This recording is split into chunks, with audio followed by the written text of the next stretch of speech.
নমস্কার বন্ধুরা, দাদাগিরি 3.0 চ্যানেলে আপনাদেরকে স্বাগত জানাই।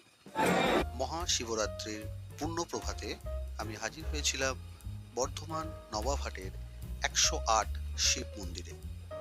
অগণিত ভক্ত সমাবেশ সকাল থেকেই মন্দির প্রাঙ্গণকে জমজমাট করে রেখেছিল। আপনারা দেখতে পাচ্ছেন পুজো দেওয়ার জন্য মানুষের ভিড়ের সেই চিত্র। এবার আসি এই নবাবহাট 108 শিব মন্দিরের নেপথ্যের কাহিনী।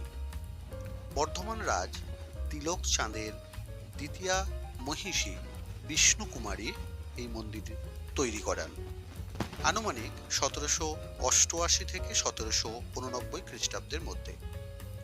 তিলক চাঁদের যখন মৃত্যু হয় তখন তার দ্বিতীয় মহিষী এবং তার 6 বছরের পুত্র তেজচাঁদ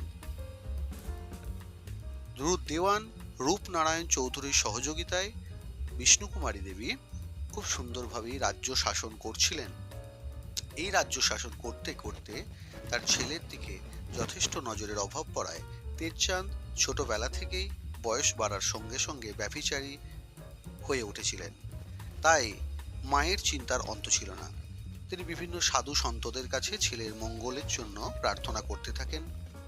তখন বিভিন্ন সাধু তাকে পরামর্শ দেন যে লক্ষ ব্রাহ্মণের পদধূলি যদি ভক্তি সহকারে তেজচাঁদ পুজো করতে পারে তাহলে তার মতি ফিরবে।